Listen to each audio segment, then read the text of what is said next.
ದಾಂಡೇಲಿಗೆ ವರದಾನವಾಗುತ್ತಿರುವ 1962 ತುರ್ತು ಪಶುವೈದ್ಯಕೀಯ ಆಂಬ್ಯುಲೆನ್ಸ್ ಸೇವೆಗೆ 1 ವರ್ಷದ ಸಂಭ್ರಮ. 1962 ತುರ್ತು ಪಶುವೈದ್ಯಕೀಯ ಆಂಬ್ಯುಲೆನ್ಸ್ ಸೇವೆಯು ಕರ್ನಾಟಕದಾದ್ಯಂತ ಗಮನಾರ್ಹ ಸಾಧನೆಯೊಂದಿಗೆ ಮೊದಲ ವಾರ್ಷಿಕೋತ್ಸವವನ್ನು ಆಚರಿಸಿಕೊಂಡಿದೆ. 1962 ಆಂಬ್ಯುಲೆನ್ಸ್ ಸೇವೆಯು ಕರ್ನಾಟಕ ರಾಜ್ಯದ ರೈತರಿಗೆ ಒಂದು ದೊಡ್ಡ ವರದಾನವಾಗಿದೆ. ಕರ್ನಾಟಕ 1962 ಪಶುವೈದ್ಯಕೀಯ ಆಂಬ್ಯುಲೆನ್ಸ್ ಸೇವಾ ಸಹಾಯವಾಣಿ ಬೆಂಗಳೂರಿನಲ್ಲಿ ಕೇಂದ್ರೀಕೃತ ಕಾಲ್ ಸೆಂಟರ್ ಮೂಲಕ ಕಾರ್ಯನಿರ್ವಹಿಸುತ್ತಿದೆ ಮತ್ತು ರಾಜ್ಯದಾದ್ಯಂತ 275 ಸಂಚಾರಿ ಪಶುವೈದ್ಯಕೀಯ ಘಟಕಗಳ ಮೂಲಕ ಸೇವೆಯನ್ನು ಸಲ್ಲಿಸುತ್ತಾ ಇದೀಗ ತನ್ನ ಮೊದಲ ವಾರ್ಷಿಕೋತ್ಸವವನ್ನು ಯಶಸ್ವಿಯಾಗಿ ಆಚರಿಸಿಕೊಂಡಿದೆ. ಈ ಕಾರ್ಯಕ್ರಮವು ಕೇಂದ್ರ ಮತ್ತು ಕರ್ನಾಟಕ ರಾಜ್ಯ ಸರ್ಕಾರಗಳ ನಡುವಿನ ಸಹಯೋಗ ಮತ್ತು ಮುಂಬೈ ಮೂಲದ ಸಂಸ್ಥೆಯಾದ ಎಡುಸ್ಪಾರ್ಕ್ ಇಂಟರ್ನ್ಯಾಷನಲ್ ಪ್ರೈವೇಟ್ ಲಿಮಿಟೆಡ್ನೊಂದಿಗೆ ಸಾರ್ವಜನಿಕ ಹಾಗೂ ಖಾಸಗಿ ಸಹಭಾಗಿತ್ವದ ಮೂಲಕ ಕಾರ್ಯಗತಗೊಳಿಸಲಾಗಿದ್ದು, ಆಗಸ್ಟ್ 5, 2023ರಿಂದ ಯಶಸ್ವಿಯಾಗಿ ಜಾರಿಗೊಳಿಸಲಾಗಿದೆ. 1962 ಪಶುವೈದ್ಯಕೀಯ ಆಂಬ್ಯುಲೆನ್ಸ್ ಸೇವೆಯು ತುರ್ತು ಪಶುವೈದ್ಯಕೀಯ ಚಿಕಿತ್ಸೆ, ರೋಗ ನಿರ್ಣಯ ಮತ್ತು ಸ್ಥಳದಲ್ಲೇ ಮಾಡಬಹುದಾದ ಶಸ್ತ್ರಚಿಕಿತ್ಸಾ ವಿಧಾನಗಳನ್ನು ಒಳಗೊಂಡಂತೆ ಸಮಗ್ರ ಶ್ರೇಣಿಯ ಪಶುವೈದ್ಯಕೀಯ ಸೇವೆಯನ್ನು ಒದಗಿಸುತ್ತಿದೆ. ಪಶುಪಾಲಕರ ಮನೆ ಬಾಗಿಲಿಗೆ ತಕ್ಷಣದ ಉತ್ತಮ ಗುಣಮಟ್ಟದ ಮತ್ತು ಉಚಿತ ಆರೈಕೆಯನ್ನು ನೇರವಾಗಿ ನೀಡುತ್ತಿರುವುದು ರೈತರಿಗೆ ವರದಾನವಾಗಿದೆ. ಪ್ರಸ್ತುತ ರಾಜ್ಯದಲ್ಲಿ ಪ್ರತಿದಿನ ಸುಮಾರು 900ಕ್ಕೂ ಹೆಚ್ಚು ಪ್ರಕರಣಗಳು ದಾಖಲಾಗುತ್ತಿದ್ದು, ಆಗಸ್ಟ್ 2023ರಿಂದ ಜುಲೈ 2024ರವರೆಗೆ ಒಟ್ಟು 2,76,011 ಪ್ರಾಣಿಗಳಿಗೆ ತುರ್ತು ಪಶುವೈದ್ಯಕೀಯ ಚಿಕಿತ್ಸೆಯನ್ನು ನೀಡಲಾಗಿದೆ.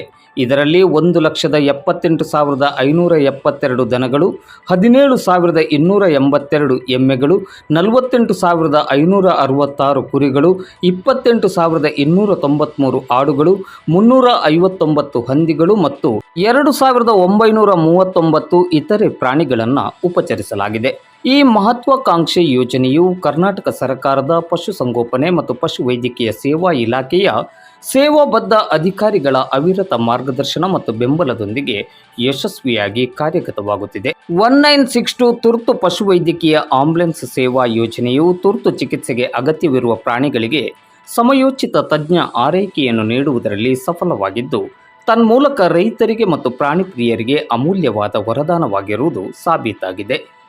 1962 ತುರ್ತು ಪಶುವೈದ್ಯಕೀಯ ಆಂಬ್ಯುಲೆನ್ಸ್ ಸೇವಾ ಯೋಜನೆಯು ದಾಂಡೇಲಿ ನಗರಕ್ಕೆ ಬಂದು 1 ವರ್ಷವಾಗಿದ್ದು, ಕಳೆದ 3 ತಿಂಗಳಿನಿಂದ ಇದಕ್ಕೆ ಪಶುವೈದ್ಯರ ನೇಮಕಾತಿಯಾಗಿರುತ್ತದೆ. ಈ 3 ತಿಂಗಳ ಅವಧಿಯಲ್ಲಿ ದನ ಕರುಗಳು, ಎಮ್ಮೆಗಳು ಸೇರಿದಂತೆ ಒಟ್ಟು 140 ಸಾಕು ಪ್ರಾಣಿಗಳಿಗೆ ಚಿಕಿತ್ಸೆಯನ್ನು ನೀಡಲಾಗಿದೆ. ಡಾಕ್ಟರ್ ನಿತೀಶ್ ವೀರೇಶ್ ಲಿಂಗದಹಳ್ಳಿಯವರು ವೈದ್ಯರಾಗಿ ಸೇವೆಯನ್ನು ಸಲ್ಲಿಸುತ್ತಿದ್ದು, ಸಹಾಯಕರಾಗಿ ಅಭಿಷೇಕ್ ಮತ್ತು ಚಾಲಕರಾಗಿ ಸಗ್ಗು ಮಲ್ಲು ಗಾವಡಿಯವರು 1962 ತುರ್ತು ಪಶುವೈದ್ಯಕೀಯ ಆಂಬ್ಯುಲೆನ್ಸ್ ಸೇವಾ ಘಟಕದಲ್ಲಿ ಸೇವೆಯನ್ನು ಸಲ್ಲಿಸುತ್ತಿದ್ದಾರೆ. ಒಟ್ಟಿನಲ್ಲಿ ತುರ್ತು ಸಂದರ್ಭದಲ್ಲಿ ರೈತರಿಗೆ ತಮ್ಮ ಸಾಕು ಪ್ರಾಣಿಗಳ ಜೀವ ಉಳಿಸಲು ಪರಿಣಾಮಕಾರಿಯಾಗಿರುವ ಜನಸ್ನೇಹಿ ಈ ಯೋಜನೆಯು ರೈತರ ಮನೆ ಬಾಗಿಲಿಗೆ ಸೇವೆ ನೀಡುವ ಮೂಲಕ ರೈತರ ಒಡನಾಡಿಯಾಗಿ ಮುಂದಡಿಯಿಟ್ಟಿದೆ ಎಂದು ಇಂದು ಮಂಗಳವಾರ ಸಂಜೆ 6 ಗಂಟೆಗೆ ಡಾಕ್ಟರ್ ನಿತೀಶ್ ವೀರೇಶ್ ಲಿಂಗದಹಳ್ಳಿಯವರು ಮಾಧ್ಯಮಕ್ಕೆ ನೀಡಿದ ಮಾಹಿತಿಯಲ್ಲಿ ತಿಳಿಸಿದ್ದಾರೆ. ತಮ್ಮ ಹೆಸರು ಸರ್? ಸರ್, ನನ್ನ ಹೆಸರು ಡಾಕ್ಟರ್ ನಿತೀಶ್ ಅಂತ. ನಾನು ಈ ದಾಂಡೇಲಿ ತಾಲೂಕು ಆ್ಯಂಬುಲೆನ್ಸ್ ವರ್ಕ್ ಮಾಡ್ತಾ ಇರೋದು. ಮತ್ತು ಇದು ಸ್ಟಾರ್ಟ್ ಆಗಿ ಈಗ 1 ಇಯರ್ ಆಗಿದೆ ಎಲ್ಲ ಕಡೆಗೂ. ಬಟ್ ಇಲ್ಲಿ ದಾಂಡೇಲಿಲೂ ಇತ್ತು ಆ್ಯಂಬುಲೆನ್ಸು. ಇಲ್ಲಿ ನಾನು ಬಂದು 2 ತಿಂಗಳಾಯಿತು. ಸ್ಟಾರ್ಟಿಂಗು ಕೇಸಸ್ ಸ್ಟಾರ್ಟ್ ಆಗಿದ್ದು ಕಳೆದ 3 ತಿಂಗಳಿಂದ ಸ್ಟಾರ್ಟ್ ಆಗಿದೆ. 3 ತಿಂಗಳಿಂದ ಒಂದು ತಿಂಗಳಿಗೆ ಅವರೇಜ್ ಅಂತ ಒಂದು 50-56 ಕೇಸ್ ಬರ್ತವೆ. ಈಗ ಆಲ್ರೆಡಿ ಒಂದು 140 ಕೇಸ್ ಆಗಿದ್ದಾವೆ ಒಂದು 2.5 ತಿಂಗಳು 3 ತಿಂಗಳಿಂದ. ನಾವು ದಾಂಡೇಲಿ ತಾಲೂಕಲ್ಲಿ ಯಾವುದೇ ಹಳ್ಳಿಗೆ ಫೋನ್ ಮಾಡಿದ್ರು ನಾವು ಅಲ್ಲಿಗೆ ಬಂದು ಅದು ಡೋರ್ ಸರ್ವಿಸ್ ಕೊಡ್ತೀವಿ. ಅದು ಬೆಳಗ್ಗೆ 9 ಗಂಟೆಯಿಂದ 4 ಗಂಟೆವರೆಗೂ ಇರುತ್ತೆ.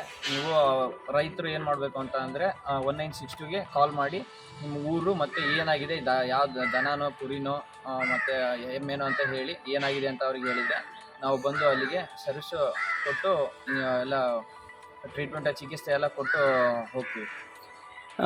ಆಪತ್ನ ಸಂದರ್ಭದಲ್ಲಿ ದನ ಕರುಗಳು, ನಾಯಿ ಇರ್ಬೋದು, ಕುರಿ, ನಾಯಿ ಎಲ್ಲ ಇರೋದಿಲ್ಲ ಸರ್. ಓನ್ಲಿ ದನ ಮತ್ತು ಎಮ್ಮೆ, ಆಕಳು, ಕುರಿ ಮತ್ತು ಇದು ಗೋಟು. ಅದು ಅಂಥ ಸಂದರ್ಭದಲ್ಲಿ 1962 1962 ಸಂಖ್ಯೆಗೆ ಕರೆ ಮಾಡಬೇಕು. ಮಾಹಿತಿಯನ್ನು ಹೇಳಬೇಕು, ಅಡ್ರೆಸ್ಸನ್ನು ಹೇಳಬೇಕು, ಏನಾಗಿದೆ ಎನ್ನುವಂಥದ್ದನ್ನು ಏನಾಗಿದೆ ಅಂತ ಹೇಳ್ಬೇಕು. ಅಂದ್ರೆ ಅವ್ರಿಗೆ ಏನು ತಿಳಿದಿರೋದು ಏನಾಗಿತ್ತು ಅಂತ ಅದನ್ನ ಹೇಳ್ಬೇಕು. ನಾವು ಬಂದಾದ್ಮೇಲೆ ಏನಾಗಿದೆ ಅಂತ ಚೆಕ್ ಮಾಡಿ.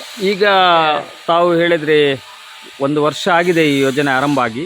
ದಾಂಡೇಲಿಯಲ್ಲಿ ಕಳೆದ 3 ತಿಂಗಳಿನಿಂದ ಇದು ಕಾರ್ಯಾರಂಭ ಆಗಿದೆ. ಈ 3 ತಿಂಗಳಲ್ಲಿ ಒಟ್ಟು ಎಷ್ಟು ಕೇಸ್ಗಳನ್ನು ಇದರಲ್ಲಿ ಇದು ಮಾಡಿದ್ರು? ಒಂದು 140 ಕೇಸ್ ಆಗಿದಾವೆ ಸರ್. ನಾನು ಬಂದಾಗಿಂದ ನೋಡ್ತಿರುವ ಹಾಗೆ ಟೋಟಲ್ ಈ ದಾಂಡೇಲಿ ತಾಲೂಕಲ್ಲಿ ಒಂದು 22 ಹಳ್ಳಿಗಳು ಬರ್ತವೆ. ಅದರಲ್ಲಿ ಭಾಳ ಹಳ್ಳಿಗಳಿಗೆ ಇನ್ನೂ ಈ ವಿಷಯಗಳು ಗೊತ್ತಿಲ್ಲ. ನಾನು ಬಂದಾಗಿಂದ ಪದೇ ಪದೇ ಒಂದು 10 ಹಳ್ಳಿಗೆ ಹೋಗ್ತೀನಿ ಬಿಟ್ಟರೆ ಇನ್ನೊಂದು 10-11 ಹಳ್ಳಿ ಅವರು ಯಾರು ಕಾಲ್ ಮಾಡೋದಿಲ್ಲ. ಅವ್ರಿಗೆ ಗೊತ್ತಿದೆಯೋ ಇಲ್ಲ ಗೊತ್ತಿಲ್ಲ. ನಾವು ಎಲ್ಲ ಕಡೆ ಬೋರ್ಡು ಹಾಕ್ತಾ ಇದ್ದೀವಿ. ಈಗ ರೀಸೆಂಟಾಗಿ ಬೋರ್ಡ್ ಎಲ್ಲ ಬಂದಿದೆ.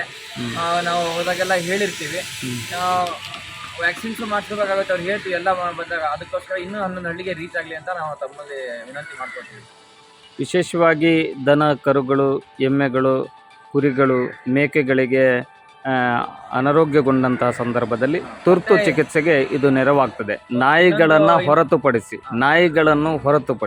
ಓಕೆ, ಇನ್ನೊಂದು ಮಾಹಿತಿ ಏನಂತಂದ್ರೆ ರೈತರಿಗೆ ಇದು ಓನ್ಲಿ ತುರ್ತು ಚಿಕಿತ್ಸೆ. ಏನು ಆರಾಮಿಲ್ಲ ಅಂತಂದ್ರೆ ಬಂದು ಚಿಕಿತ್ಸೆ ಕೊಡೋದಷ್ಟೇ. ಮತ್ತೆ ಅದು ನಮ್ಮಿಂದ ಅದಕ್ಕೆ ಏನಿರಬೇಕಾಗ ನೀವು ಕೇಳ್ತಿರೋ ಟಾನಿಕ್ಕು ಅವು ಎಲ್ಲ ನಾವು ನಮ್ಮ ಕಡೆಯಿಂದ ಏನು ಕೊಡೋದಿರೋದಿಲ್ಲ. ಅದೇನೇ ಇದ್ರು ನಿಮ್ಮ ಹಾಸ್ಪಿಟಲಲ್ಲಿ ನಮ್ಮ ಪಶು ಆಸ್ಪತ್ರೆಗೆ ಬಂದು ಕೇಳಬೇಕು. ಈಗ ಸಹಜವಾಗಿ ಆಂಬುಲೆನ್ಸ್ ಅಂದ ಕೂಡಲೇ ನೀವು ಹಳ್ಳಿಗೆ ಹೋಗಿ ಒಂದು ದನ ಸೀರಿಯಸ್ ಕಂಡೀಷನಲ್ಲಿ ಇರುವಂಥ ಸಂದರ್ಭದಲ್ಲಿ ಅದನ್ನು ಇದರಲ್ಲಿ ತಗೊಂಡು ಬರುವಂಥ ಅವಕಾಶ ಇದೆಯಾ? ಇದು ತುರ್ತು ಚಿಕಿತ್ಸೆ ಅನ್ನೋದು ಹೆಸರಿಗಷ್ಟೇ. ಬಟ್ ಇದು ಮೇನ್ ಮೋಟೋ ಇರೋದು ಏನಂತ ಅಂದ್ರೆ ಈ ಹಳ್ಳಿಗಳಿಂದ ಹಾಸ್ಪಿಟಲ್ ದೂರ ಇದಾವೆ. ಎಲ್ಲ ಹಾಸ್ಪಿಟಲಲ್ಲೂ ಅದು ಎಲ್ಲ ಊರುಗಳಲ್ಲೂ ಪಶು ಆಸ್ಪತ್ರೆ ಇಲ್ಲ. ಡೋರ್ ಸರ್ವಿಸ್ ಅಂದ್ರೆ ಮನೆ ಬಾಗಿಲಿಗೆ ಹೋಗಿ ಪಶುಗಳಿಗೆ ಚಿಕಿತ್ಸೆ ಕೊಡೋದಷ್ಟೇ ನಮ್ದು ಮುಖ್ಯ ಉದ್ದೇಶ ಇರೋದು. ಎಮರ್ಜೆನ್ಸಿ ಏನೈತೆ ಅಂದ್ರೆ ಅಲ್ಲೇ ಚಿಕಿತ್ಸೆ ಕೊಡ್ತೀವಿ. ಅದನ್ನ ತಗೊಂಬಂದು ಬೇರೆ ಕಡೆಗೆ ಇದು ಮಾಡೋ ನಮ್ಮ ಸೌಕರ್ಯಗಳಿಲ್ಲ. ಯಾಕಂತಂದ್ರೆ ಅದು ಅದ್ರ ಮೋಟೋ ತುರ್ತು ಚಿಕಿತ್ಸೆ ಅಂತ ಹೆಸರಿಗಷ್ಟೇ ಇರೋದು. ಬಟ್ ಎಲ್ಲದೂ ನೋಡ್ತೀವಿ. ಎಲ್ಲದನ್ನು ಓನ್ಲಿ ಅವ್ರ ಮನೆ ಬಾಗಿಲಿಗೆ ಬಂದು ನೋಡೋದಷ್ಟೇ ನಮ್ಮ ಉದ್ದೇಶ. ಈ 3 ತಿಂಗಳ ಅವಧಿಯಲ್ಲಿ ಅತ್ಯಂತ ಕ್ಲಿಷ್ಟ ಘಟನೆ ಯಾವುದಾದ್ರೂ ಕೇಸಸ್ ಬಂದಿರುವಂಥದ್ದನ್ನು ನೆನಪು ಮಾಡೋದಾದ್ರೆ ಹೇಳ್ತೀನಲ್ಲ, ಎಮರ್ಜೆನ್ಸಿ ಅಂತ ರಿಯಲ್ ಎಮರ್ಜೆನ್ಸಿ ತುರ್ತು ಚಿಕಿತ್ಸೆ ಅಂತ ಅಂದ್ರೆ ನಮಗೆ ಬರೋದು ಫ್ರಾಕ್ಚರ್ ಕೇಸ್ಗಳು, ಮೂಳೆ ಮುರಿದಿರೋದು ಅವೆಲ್ಲ. ಅವಕ್ಕೆಲ್ಲ ಮೈನರ್ ಫ್ರಾಕ್ಚರ್ಸ್ ಎಲ್ಲ ಆತಂದ್ರೆ ನಾವು ಅಲ್ಲೇ ಏನಾದ್ರು ಟ್ರೀಟ್ಮೆಂಟ್ ಮಾಡ್ಬರ್ಬೋದು. ಈಗ ದೊಡ್ಡ ಎನಿಮಲ್ದೆಲ್ಲ ಮೇಲೆ ಹಿಪ್ಪು ಅಂದರೆ ಚಪ್ಪೆ ಮೂಳೆ ಎಲ್ಲ ಮುರಿದು ಹೋಯ್ತು ಅಂದರೆ ನಮ್ಮ ಕೈಯಲ್ಲಿ ಅದಕ್ಕೆ ಚಿಕಿತ್ಸೆ ಮಾಡೋ ಯಾವುದೇ ಫೆಸಿಲಿಟೀಸ್ ಇರೋದಿಲ್ಲ.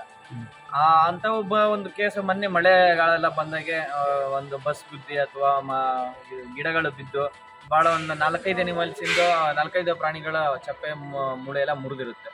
ಅಂಥವಕ್ಕೆ ನಮ್ಮ ಕಡೆ ಏನೋ ಒಂದು ಮೂಳೆ ಸರಿ ಮಾಡೋದಕ್ಕಾಗೋದಿಲ್ಲ. ಅದಕ್ಕೆಲ್ಲ ದೊಡ್ಡ ಹಾಸ್ಪಿಟ್ಲಿಗೆಲ್ಲ ಫೆಸಿಲಿಟೀಸ್ ಬೇಕು. ಅದಕ್ಕೆಲ್ಲ ಏನೇನು ಬೇಕು ಫೆಸಿಲಿಟಿ ದೊಡ್ಡ ಹಾಸ್ಪಿಟ್ಲಿಗೆ ಹೋಗ್ಬೇಕಾಗುತ್ತೆ. ಅಂಥ ಕೇಸ್ಗೆಲ್ಲ ನಮ್ಮ ಕಡೆಯಿಂದ ಮಾಡೋಕ್ಕಾಗಲ್ಲ. ಫ್ರ್ಯಾಕ್ಚರ್ ಕೇಸ್ ಅಂದರೆ ಮೂಳೆ ಮುರಿದಿರೋದು ಯಾವ ಜಾಗದಲ್ಲಿ ಮುರಿದಿರೋ ಅನ್ನೋದು ಇಂಪಾರ್ಟೆಂಟ್. ಕೆಳಗಡೆ ಭಾಗದಲ್ಲಿ ಕೆಳಗಡೆ ಭಾಗದಲ್ಲಿ ಏನಾರು ಆದಂದ್ರೆ ಅಷ್ಟೇ ನಾವು ಅದಕ್ಕೆ ಟ್ರೀಟ್ಮೆಂಟ್ ಮಾಡ್ಬೋದು. ಇದು ಉಳಿದ ಮೇಲ್ಗಡೆ ಏನಾಯ್ತು ಅಂತ ಅಂದರೆ ಆ ತುರ್ತು ಚಿಕಿತ್ಸೆ ನಮ್ಮ ಕೈಯಿಂದ ಕೊಡಲು ಸಾಧ್ಯ ಆಗಲ್ಲ. ಅದೇ ಒಂದು ದೊಡ್ಡ ಡ್ರಾಬ್ಯಾಕ್ ಅಷ್ಟೇ. ಇದನ್ನು ಎಷ್ಟು ಜನ ನಿರ್ವಹಣೆ ಮಾಡ್ತೀರಿ? ಇದಕ್ಕೆ ಒಂದು ವೈದ್ಯರು ಇರ್ತಾರೆ ಮತ್ತು ಇದರಲ್ಲಿ ಟೋಟಲ್ ಆಗಿ ನಾವು ವರ್ಕ್ ಮಾಡ್ತಾ ಇರೋದು 3 ಜನ ಇದ್ದೀವಿ. ಒಬ್ರು ಡಾಕ್ಟ್ರು, ಮತ್ತೆ ಒಬ್ರು ಪ್ಯಾರಾವೆಟ್ ಅಭಿಷೇಕ್ ಅಂತ, ಮತ್ತೆ ಇನ್ನೊಬ್ರು ನಮ್ಮ ಗಾಡಿ ಡ್ರೈವರ್ ಒಬ್ರಿದ್ದಾರೆ. ಅವರು ಒಬ್ರಿದ್ದಾರೆ. ಏನಪ್ಪಾ ಅಂತ ಅಂದ್ರೆ ನಮ್ಮ ಡಿಪಾರ್ಟ್ಮೆಂಟ್ ಕಡೆಯಿಂದ ಎಲ್ಲ ರೈತರಿಗೂ ಮಾಹಿತಿ ಕರೆಕ್ಟಾಗಿ ಗೊತ್ತಾಗಲಿ ಅಂತ ಹೇಳಿ ಹೊಸ ಬೋರ್ಡನ್ನು ಕೊಟ್ಟಿದ್ದಾರೆ. ಇದು 1962 ಈ ನಂಬರಿಗೆ ಕಾಲ್ ಮಾಡಿದರೆ ನಾವು ಎಲ್ಲೇ ಯಾವುದೇ ಪ್ರಾಣಿಗೆ ಏನೇ ತುರ್ತು ಚಿಕಿತ್ಸೆ ಅಥವಾ ನಾರ್ಮಲ್ ಏನೇ ಚಿಕಿತ್ಸೆ ಬೇಕಿದ್ರು ಅವರ ಮನೆ ಬಾಗಿಲಿಗೆ ಬಂದು ಚಿಕಿತ್ಸೆನ ಕೊಡ್ತೀವಿ. ಇನ್ನು ಎಲ್ಲ ಕಡೆಗೂ ನಾವು ಶಾಲೆಗಳಲ್ಲಿ ಅಥವಾ ಗ್ರಾಮ ಪಂಚಾಯತಿಗಳಲ್ಲೆಲ್ಲ ಕೊಟ್ಟಿರ್ತೀವಿ. ನಿಮಗೆ ಇನ್ನೂ ಜಾಸ್ತಿ ಅದ್ರ ಬಗ್ಗೆ ಮಾಹಿತಿಗಳು ಬೇಕಂತಂದರೆ ನಿಮ್ಮ ಊರಿನ ಪಶುಸಖಿಗಳ ಹತ್ರ ಕೇಳಿ ತಿಳ್ಕೊಂಡ್ರೆ ಅವರಿಗೆಲ್ಲ ಮಾಹಿತಿ ಗೊತ್ತಿರುತ್ತೆ. ಆಮೇಲೆ ಅದು ಹೆಂಗೆ ಯಾವ ಥರ ಯಾವ ಥರ ನಂಬರಿಗೆ ಕಾಲ್ ಮಾಡಬೇಕು, ಯಾವ ಥರ ಮಾತಾಡಬೇಕು ಅನ್ನೋದು ಅವರಿಗೆ ಗೊತ್ತಿರುತ್ತೆ. ಅವ್ರ ಹತ್ರ ಕೇಳಿ ಇನ್ಫಾರ್ಮೇಷನ್ ಕೇಳಿ ನೀವು ಈ ಸೌಲಭ್ಯವನ್ನು ಉಪಯೋಗಿಸ್ಬೇಕಂತ ನಾನು ಎಲ್ಲರ ಹತ್ರ ಕೇಳ್ಕೊತೀನಿ.